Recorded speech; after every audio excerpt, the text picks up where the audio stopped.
Ladies and gentlemen, our first guest is the very funny star of her own television program, Ellen, as well as the author of this book right here. And this book actually knocked Newt Gingrich's book off the #1 spot. Here she is, ladies and gentlemen. Ellen DeGeneres. Ellen, come on up.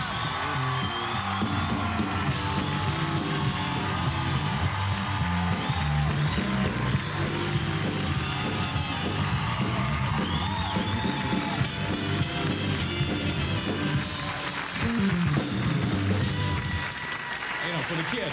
Yeah. You got to keep it closed for the kids. That's dangerous. Ellen, welcome to the show. Thank you very much. Nice to see you. Thank you very, very much for being here. And I couldn't be more impressed. Your show's a huge hit. It's like in its third year, fourth year? We started in the early 60s. We've been on, I don't know how long. It's a long we've moved like 10 times since it's our third season, and we're now at 8 o'clock. And I really believe the network when they said studies show that people stop watching television after 8:30. So I thought, okay, well, let's move to 8 then. You might have been a little gullible there. Yeah. See, that's what, this is actually, I hate to be, I'm going to take them off. I'm trying a new image because the nice thing is not working for me. People think you're very, very nice. Yeah, I have this reputation of being nice, and and I think I am nice. And then people are going to talk no matter what, and I heard that now I'm supposedly not nice. So I decided, why not stir up a little controversy? Maybe it can help the ratings. So I decided to become a bitch. And man, you got a dude and a bitch. A dude and a bitch on the same show. I didn't even think about that. That's a powerful combination. And how now, other than the sunglasses and the leather jacket, will this bitchiness manifest itself? Well, I've already tried a few things, and it's just not working out. On the set, I decided to kill a pigeon in front of the cast and crew. I love animals, and everyone knows I love animals, but I thought, well, if I kill a pigeon, this is going to show how wild I can be. So I grabbed a pigeon on the lot, brought it in, and everyone was stunned, and I had the pigeon, started squeezing it, and it made a little peep or something, and I got scared.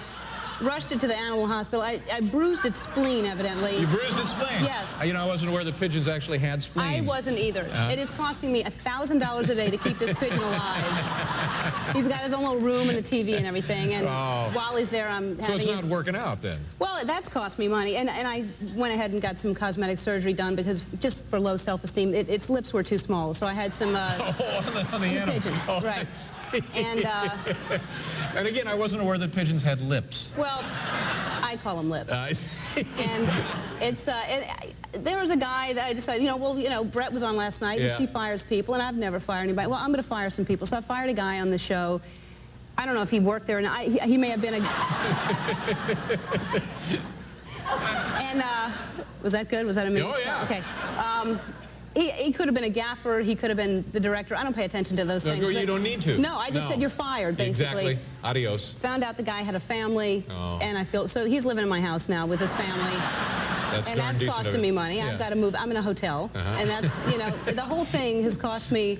And I'm always on time too. That's a thing that supposedly everybody makes fun of me because I'm no matter what. Prompt, punctual. Exactly. Yeah. Punctual is the word that I should have used. So I don't use big enough words. That's another thing that I'm not. No, you're fine. No, don't worry about you need to point these things out. No, I wasn't pointing anything out. I'm trying to help. I'm telling you to point them out. It's one of the little things I try to do as a host. So don't make me scream at you because I'm like that right now.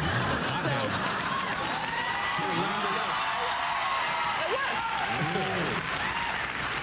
What they respond to. You've got to... All right. Shut up, all of you. Now.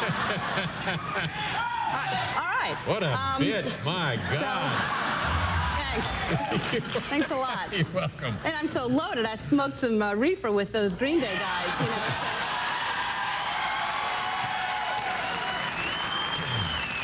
Is it called reefer? No, I don't know.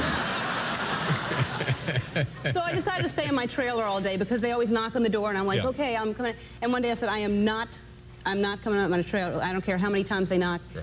I guess I was in there till about 4 or 5 o'clock till it was Saturday, I realized. And another mistake. Well, and the electricity was off, the water, I couldn't even use the toilet. I have a bladder infection. That's costing me. No. Yes. I've lost so much money being a bitch. It's not working at all then, no, is it? it's not. So I still have the leather jacket and the sunglasses. Yeah. I'm holding Now, them. are you excited about the Polish dude coming in? Yes, I am very. Oh, okay, good. Yeah. Will you have something funny to say to the guy? Something fun, something clever, something happening? Yeah. You know, the guy's a dude. What can you do? Yeah, well, but he thanked you when you said, "Are you a dude?" Yeah, that's right. He did. Yeah. He said. So I don't have to think of much really to impress him. No, I kind of. no, it's that kind of night. Yeah. Let's see. You know, it just occurs to me that your name, and I don't know if it means it, but it sounds like Ellen DeGeneres. Yeah. Yeah, is that maybe part of the problem? Like you were too generous? If I were Ellen the bitch, it would have been a whole different kind of thing. Yeah. So it's my family's fault for... It's Ellen of generous. That's what the French thing means. So it has nothing to do with being generous. It just sounds that way. I'm of All generous. right, I'll take a seat now and leave you alone. We got to... Don't do it. We got to do a commercial, kids, and we'll come back and continue chatting here with...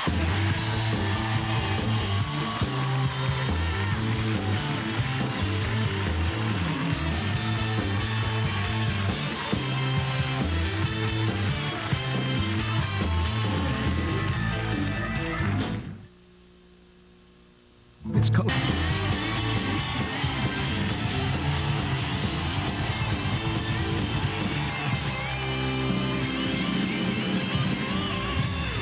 Good evening.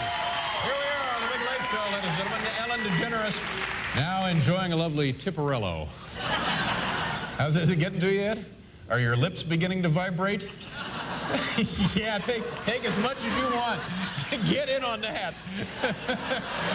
Someone call NASA. Here we go. Do I look pretty cool? Yeah, you do.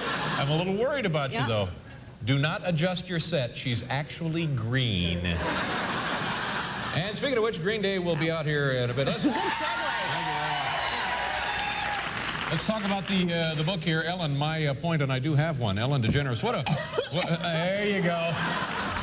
Yeah, sir. Someone get one of those equilibrium patches for the back of your head. Wow. This is a great photo on the front here.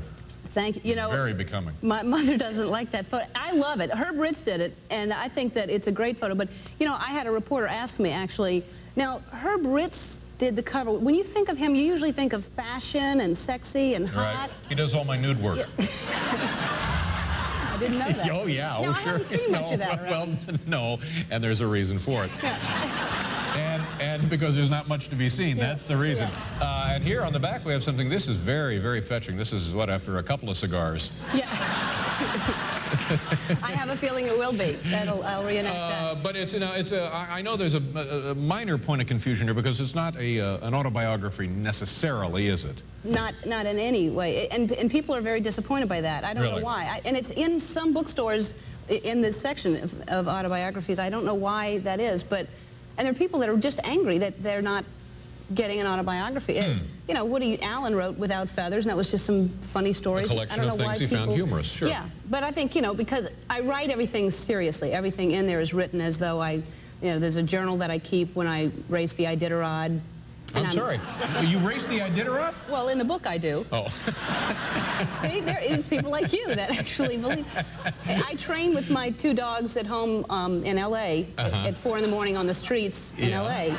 just because I think I can do it. And one dog is smaller, so we go in circles a lot. And kind of like having a low tire. You keep making that turn, sure. So I had to adjust and buy more dogs, and I take the whole thing, and it's actual journal entries. And but because I didn't write "ha-ha" in parentheses after everything, people are like, "Well, she raced the Iditarod." I can't believe it. Dumb people like me. No, but and there's people that I interview. A woman in New Orleans who makes jewelry out of crawdads and drinks a drink called Chocolate Thunder with Ovaltine and vodka. Wow. And but that's not true either. Oh. But it's. I don't know if I'm going to buy the damn book now. I'm tired of being tricked. Yeah. But you can, if you wish to believe it's true. Yeah. I mean, there are a lot of very helpful hints and useful information. There's dance lessons, recipes, cures for diseases, all made up, theoretically. But if... Is that ethical, though, really? And if something happens to work, I could win a Nobel Prize. You have no... For the disease, it's not for a dance lesson, but, I mean, I could possibly win something. Yeah, well, I suppose that's true. And you're doing a movie in a film? I did a film. It comes out in February, Mr. Wrong, with Bill Pullman. This your, like, your first big movie? Yeah, my first you excited big movie. about it? Yeah. The book is called Ellen, My Point, and I do have one. Now, I'm told that the Polish dude is here. Oh, great. Shall we bring him in? Do you mind, Ellen? No, not at all. Ladies and gentlemen, have a nice welcome to the Polish dude.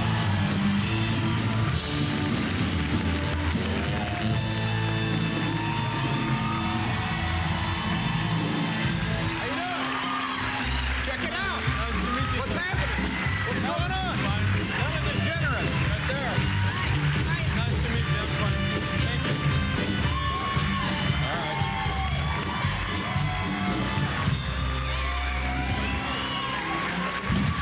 So look here, we have a bitch, a dude, and a dork. It's a pretty powerful combination. Let me ask you to say something. What is your name, sir? Pavel. Pavel. Yes. Pavel, P-A-V-E-L? Yes. Wow, good for me, huh? Good for you? All right. Let me just try one little thing here as being like our dude for the night, okay? That is one bitchin' Trans Am, dude. Can you get that? Try that? You know, or give it a try. Right there into this, right there. That is one bitchin' Trans Am dude. Yeah!